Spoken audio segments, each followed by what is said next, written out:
नमस्कार, मैं इंद्रलाल ठाकुर, नेपाल देश सुनसरी जिल्ला बर्जु गाउँपालिका।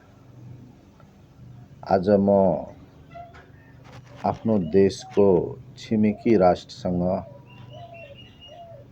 वार्तालाप गर्न चाहन्छु। यसै भिडियो मार्फत मैं पुनः नमस्कार करता हूँ भारत का प्रधानमंत्री सम्मान्य नरेंद्र मोदी जी। आप भारत के प्रधानमंत्री हैं, भारत में शासन कर रहे हैं, बहुत अच्छी बात है। आपके अगल बगल में यानी कि चारों तरफ 6-7 राष्ट्र है, वो भी एक सार्वभौम राष्ट्र है, स्वतंत्र राष्ट्र है और सुशासन भी है। तो इसीलिए मैं कहना ये चाहूँगा कि जैसे आप प्रधानमंत्री भारत के विकास के लिए, भारत के भलाई के लिए, भारत के उत्थान के लिए जो कर रहे हैं, इतना ही अधिकार सभी देश का प्रधानमंत्री, राष्ट्रपति या सरकार का है। उसमें दखल देने का किसी को कोई अधिकार नहीं है। और अब गांव घर में भी अगर कोई बड़ा आदमी कहा जाता है तो बड़ा आदमी है, किसी के पास में 100 बीघा ज़मीन है, उस गांव में भी 2-1 बीघा वाले ज़मीन रहते हैं, तो 2-1 बीघा वाले ज़मीन को अगर वो 100 बीघा वाले ज़मींदार क्रमिक रूप से अपने अपने कित्ता में मिला के सभी को गुलाम बना ले, तो ऐसा भी होता था प्रथम विश्व युद्ध से पहले। दूसरा नहीं, प्रथम विश्व युद्ध से पहले था जो सामंती प्रथा था गांव घर में। तो इसीलिए आप बहुत गोप्य सभा में मंतव्य देते हैं, आप सोचते हैं दुनिया को किसी को पता तक नहीं चलेगा मैं क्या अंडरग्राउंड में क्या बोल रहा हूँ, अपने विश्वास पात्र को मैं क्या कह रहा हूँ, निर्देशन कर रहा हूँ। तो यही कहते हैं। अब देखिए, आप जो बोले हैं, हम भारतीय लोगों को इजराइल को साथ देना चाहिए, वह आतंकवाद है, ईरान को मिट्टी में मिला देना चाहिए। जब तक ईरान रहेगा तब तक भारत को डिस्टर्बेंस करेगा। इसीलिए भारत को इजराइल को साथ देना चाहिए। जब इजराइल ग्रेटर इजराइल बनेगा तब भारत अखंड भारत बनेगा। अब देखिए, खंड खंड है, इसीलिए आप अखंड बनाना चाहते हैं। खंड खंड है, टुकड़ा टुकड़ा में है। अरे दूसरा विश्व युद्ध से पहले यानी कि हम चले जाते हैं अकबर बादशाह के समय में, जिस वक्त भारत था ही नहीं। अब जर्मन में भी जर्मन था ही नहीं, वहाँ भी 250 से बेशी राज्य थे। वैसे भारत में भी आज के सीमाना के भीतर में जिसको भारत कहा जाता है, वहाँ 350 के नियर अबाउट में राज्य थे, छोटा छोटा रजौटा थे।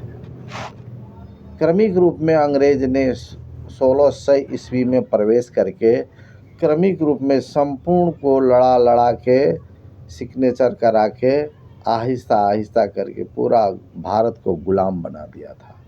तो उस गुलाम धरती के आप नेता हैं वर्तमान समय में, उस गुलाम धरती के नेता है आप। उस वक्त जो भी थे, जैसे भी थे, और उस वक्त हमारा नेपाल जो था, उस वक्त नेपाल को भी वही अंग्रेज, वही ब्रिटेन बहुत भगीरथ प्रयत्न करके भी, संपूर्ण शक्ति और राजनीतिक कूटनीतिक प्रयोग करके भी नेपाल को अधीनस्थ नहीं कर सके थे। लेकिन भारत को अभी का भारत तभी का छोटा छोटा राज्य को कर चुके थे। तो इसीलिए कि नेपाल ईमानदार ही नहीं, स्वाभिमान है, वीर है, बहादुर है। और अभी भी भारत में नेपाल का सेना साहसी है, निडर है, ईमानदार है, कर्मठ है, स्वामी भक्त होता है। आप अपने भारत में भी गोरखा सेना भर्ती केंद्र अभी भी रखे हुए हैं उसका नाम से, इसीलिए कि ईमानदार है, बहादुर है, देखने में सुंदर है इसलिए नहीं, ईमानदार है, कर्मठ है, वीर है, बहादुर है, तोप गोली बारूद से नहीं डरता है। इतना अच्छे देश में तो आप जो अब इतना जानते हैं, जितना ममता आपको पास में है अपने देश के लिए, तो उतना नेपाल को भी है। बांग्लादेश, श्रीलंका, अफ़गानिस्तान, पाकिस्तान, भूटान, म्यांमार, मालदीव्स, इतने सब की सभ्यता उसे कहते हैं, शरीफ उसे कहते हैं जो अड़ोस पड़ोस में कम पावर वाले भी क्यों न हो, लेकिन उसे भी उतना ही मानव अधिकार होता है। लेकिन इस बात को आप भाषण तक सीमित रखते हैं, लेकिन व्यवहार में, अब अंदरूनी मामला में, किसी पर्दे के अंदर में कुछ और हैं, पर्दे के बाहर कुछ और हैं। अब अकेले आप स्वतंत्र रहने से आपको महसूस होता होगा सारा मानव स्वतंत्र होगा, किसी का भी दमन चक्र कर ले। सिक्किम राज्य को अपने में कब्जा कर लिया। सिक्किम राज्य स्वतंत्र राज्य था, अभी भी जनता वहाँ पर क्रांति भीतर में सुलग रहा है। सिक्किम राज्य को भी झूठ कपट अंदर में जाके लड़ा के जनता में जनता फुटा के फूट करो राज्य करो का सूत्र धरातल में लागू करके उसको आप कब्जा कर लिए। तो सोचते हैं बहुत कूटनीतिज्ञ है। देखिए मोदी जी, पाप जब बढ़ जाता है ना, जो पूर्वजों का कमाया हुआ संपत्ति भी जी फूट जाता है, लूट जाता है, बर्बाद हो जाता है।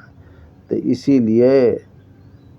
इसीलिए हम आपको सजेशन दे रहे हैं, नेपाल के साथ में, यानी जो भी 5-7 ठो देश है, छोटा देश है लेकिन बहुत सुखी है, बहुत शांत है। उसके अंदर में न चोर है, न डकैत है, न स्मगलर है, न चरित्रहीन आदमी है, मर्यादाहीन आदमी है। तो उस टाइप का है, जो कि नेपाल प्रथम श्रेणी में आता है। नेपाल के पास में पर्याप्त संपत्ति है। नेपाल देश गौतम बुद्ध का देश है, सीता माँ का जन्म हुआ है, इतना पवित्र भूमि है। यहाँ चोर डकैत पॉकेट मार भिखारी पैदा होता ही नहीं। यहाँ भूखमरी है भी नहीं, यहाँ लूट खसोट है भी नहीं। लेकिन आपके देश में ट्रेन में जाइए, भारत को भारतीय लूट रहा है, छुराबाजी होता है, बंदूक लेके चलता है, किसी के पास में कोई पैसा का थैली है वो रास्ता में लूट जाता है। मंदिर में जाइए, भिखारियों का ढेरी है। मेला कुंभ मेला में जाइए, 75% वहाँ पापियों होता है। सब छद्म भेषधारी करके वहाँ आके कुकर्म का पराकाष्ठा में आ जाता है। लेकिन नेपाल देश में ऐसा नहीं है। नेपाल देश में बहुत अच्छा भूभाग है, हवा पानी भी अच्छा है, स्वस्थ है, हिमालय पहाड़ है, तराई है, इतना अन्न बचता है ना, तो हम लोग सब उसमें सुखी रह जाते हैं। तो आप गोप्य जगह में ये बोल रहे हैं जो ईरान को नष्ट कर देंगे, इजराइल को ग्रेटर बनेंगे, तो भारत को अखंड बनाने के लिए नेपाल, बांग्लादेश, अफ़गानिस्तान, पाकिस्तान, श्रीलंका, मालदीव्स, भूटान, इस सब को तो बिना सैन्य हमला किए ही जीत लेंगे। इसके पास में भारत के आगे में क्या है? अब कहिए आप कितना अंदर से नीच है, आपका विचार कितना अपवित्र है। वो ट्रेन या कुंभ मेला में चोर पॉकेट मार जो होता है, शायद आप उसी का प्रतिनिधि है। जो मेले में चोर फटीचर जो होता है, लुटेरा होता है, पॉकेट मार होता है, दूसरों को थैली लेके जो भाग जाता है, उसमें और आप में मोदी जी कोई अंतर नहीं है। अगल बगल के छोटे देश जरूर है, लेकिन आपसे दुखी देश नहीं है, भारत के जनता से दुखी देश नहीं है। इसीलिए मालदीव छोटा है, म्यांमार छोटा है, लेकिन अपने अंदर में इतना तबाही नहीं है, मेल मिलाप प्रेम से जीते हैं। तो इसीलिए आप नेपाल देश में आप इस तरह के आँख मत गड़ाइए। ये आपको मैं सम्मानीय हैं, बड़े लोग हैं, बड़े चरित्र बड़े उसको व्यवहार बड़े करने वाले को बड़े कहते हैं, लेकिन पोस्ट बड़ा है तो क्या हुआ, सोच तो बहुत नीचा है। अब आंतरिक में जो वीडियो आउट हो चुका है, जो हम नेपाल लगाए ये सब अगल बगल के देश को बिना युद्ध किए हुए हम जीतेंगे और अखंड भारत बनाएंगे, यह सपना आपको कभी पूरा नहीं होगा। अगर ऐसा किए तो आप इस एशिया महादेश के इस सार्क राष्ट्र के जो संगठन है, क्षेत्रीय संगठन है, उसमें आप सोचते होंगे बहुत विराट शक्तिशाली है, लेकिन आपके ऊपर में श्रद्धा भक्ति प्रेम किसी के पास में नहीं है, क्योंकि अगल बगल के सभी राष्ट्र में कहीं मेल मिलाप होने नहीं दिए हैं। भारत के अंदर में भी हिंदू मुस्लिम राइट करवा के युद्ध कर रहा है, आप सत्ता में जीत रहे हैं, आगे बढ़ रहे हैं। हिंदू को नशा लगा हुआ है हिंदू में, मुसलमान को मुसलमान में, ऐसा नशा लगा करके अगर आप गलत भी हैं तो हिंदू सोचता ही राम मंदिर बनाया, अयोध्या में ऐसा किया। मंदिर में जाते हैं, लेकिन आपका बुद्धि पवित्र क्यों नहीं होता? और धर्म कहाँ है आपके पास में? बगल वाले के जो थैली देखते हैं सोना चांदी का, जमीन जगह का, पैसा का, उस पर आपको रियाल क्यों चूता है? इतना जो लोभी है वही पापी है। आप तो बहुत पापी आदमी हैं।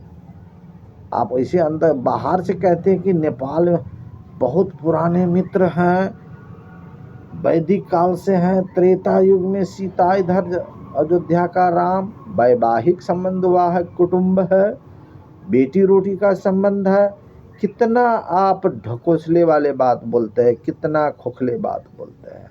आपके बोली में सिर्फ दिखाने का, हाथी वाला दिखाने वाला दांत है। हाँ भारत है, हम आपको बहुत मानते हैं, मानते नहीं हैं। अपना बना के अंकमाल करते हैं, पॉकेट से पैसा निकाल लेते हैं, घर में बुला के जब सोता है तो वहाँ से पैसा आप निकाल लेते हो। जैसे आपको कुंभ मेला में पॉकेट मार सबका भीड़ होता है, वही पॉकेट मार, और आप में कोई अंतर नहीं दिखाई पड़ रहा है। इसीलिए आप आचरण को सपारिए। प्रेम आपके पास में कहाँ होगा? आप कभी पत्नी के पास में बेटी बेटा पोता पोती के साथ में बैठ के आपने वैसा प्रेमालाप कभी आपने नहीं किया। प्रेम क्या है, दया माया क्या है, आपको क्या पता? इन प्रैक्टिकल नॉलेज में आप जीरो हैं। आप एक कंप्यूटर के तरह काम करते हैं जिसके पास दिमाग होता है, दिल नहीं होता है। आपके पास इसीलिए दिमाग है, दिल नहीं है मोहब्बत करने का। पत्थर का मूर्ति को प्रणाम करके घंटों बिता देते हैं, इतना मीडिया वालों को कर देते हैं। ठीक, इतना धर्मात्मा है, पैदल आया है, राम जानकी क्या बोलता है मंदिर बनाया है, इतना अरब खरब रुपया लगा करके इतना बोला है, इतना मुसलमान को मारा है, इतना युद्ध में इतना हिंदू मारा गया, खून खराबा करके जाते हैं। इसीलिए आपके पास में धर्म में सत्य निष्ठा नहीं है। तो इसीलिए आप नेपाल के देश के ऊपर में, अगल बगल किसी के देश के ऊपर में भी आप गिद्ध दृष्टि न दिखाएं। साम्राज्यवादी शैली बंद कर दीजिए। दूसरा विश्व युद्ध में ही समाप्त हो गया। ब्रिटेन आपको गुलाम बना के रखा था, आपका पूर्वजों का। नेपाल को नहीं सका, लेकिन आपको अगर गुलाम बनाया तो भारत को कितना बुरा लगा था। इसीलिए गाली गलौज नहीं दे। अब बिहार में के जो अभी हफ्तारों से 2-4 ठो मीडिया वाले बोल रहे हैं, न उसके पास में अनुशासन है, न सत्यता है, तो वैसे नीच सोच वाले को पत्रकार वाले, जर्नलिज्म वाले लाइसेंस कैसे आप लोग दे दिए हैं? जो झूठ बोलते जा रहा है। नेपाल में जो नया प्रधानमंत्री अभी बने भी नहीं है, 13 गते शपथ ग्रहण रामनवमी के दिन में होगा, तब इसके बाद 14 गते से वो प्रधानमंत्री के बन के आगे निकलेंगे। अभी तक कुछ बोला ही नहीं है। वो झूठा फरेब आदमी बोल रहा है कि नेपाल का नया प्रधानमंत्री बोल रहे हैं जो बिहार के आधा राज्य हम कब्जा करके ग्रेटर नेपाल बनाएंगे। यह जब बोला है वो और हम चाहेंगे तो हम गमछी फेंक देंगे तो नेपाल मेरा हो जाएगा। अब कहिए तो हमारा प्रधानमंत्री कहाँ बोला है? बोला तो कोई रिपोर्ट रिकॉर्ड चित्रांकित किया हुआ होगा, वीडियो ऑडियो होगा, लेकिन वो कुछ नहीं है। किस तारीख में किस जगह में मंच में बोले हैं, चाहे किसी मीडिया में बोले हैं, पत्रकार के सामने बोले, उसको बोलना बोलता है। वह पत्रकार वहाँ सुनता है, वह छाप देता है। तो लेकिन आपके बिहार के पास में इतना नीच गिरा हुआ चरित्रहीन पत्रकार जो है, वैसा पत्रकार को अगर रहने दीजिएगा दो देश के बीच में आग लग जाएगा, युद्ध होगा। निर्दोष बिहारी निर्दोष नेपाली दोनों में घृणा द्वेष पैदा होगा। इसीलिए जो भी हफ्ता दिन से इधर 2-4 फटीचर पत्रकार सब बोल रहे हैं, जो ये बोला है बिहार को कब्जा कर लेंगे, इसीलिए उन गलत पत्रकारों को लाइसेंस सीज कर लें, उस पर कार्रवाई होना चाहिए। नहीं तो अनुशासन नहीं है तो कोई बात नहीं, आपका देश ही ऐसा है। लेकिन नेपाल देश के पत्रकार सोच समझ के बोलते हैं। मोदी जी क्या बोले हैं पता लगाए। जैसे कि आप वीडियो आपका आउट हो गया है, जहाँ हम 2-4-5 देश को एक बनाने के लिए, भारत में मिलाने के लिए कोई युद्ध नहीं करेंगे। इजराइल को ग्रेटर बनने दे, इधर कब्जा कर लेंगे। कितना गिरा हुआ सोच है, कितना लोभी लालची, कितना पापी है यार। इसीलिए आपका अरे पत्रकार का प्रमाण है, वीडियो में आप फेसबुक में आप भी देख रहे हैं। आप कहाँ गोपी किस मीटिंग में बोले थे, वो बात तो आउट हो गया। तो इसीलिए नेपाली जनता की, भारत का जनता भी आपको अंदर से नहीं चाहता है, फरेबी है आप, झूठ है। तो इसीलिए अब के बाद इसमें संशोधन किया जाए, सुधार किया जाए। जैसे भी पड़ोसी हैं उतना ही वैल्यू है। सार्वभौम सत्ता जनता के हाथ में है, वहाँ भी हाथ में है। तो इसलिए मैं सम्माननीय प्रधानमंत्री जो हमने जो कुछ भी कहा, जो देखा सत्य बोला, जैसा का तैसा ही बोला, अपने तरफ से कुछ नहीं बोले। इसीलिए मैं अंत में आपसे कहूँगा, किसी पड़ोसी देश को अपना सीमा के अंदर में मिलाने के सोच को बदल दीजिए, हटा दीजिए, ये संभव नहीं होगा। इसलिए मैं आपको अंत में नमन करता हूँ। नमस्कार।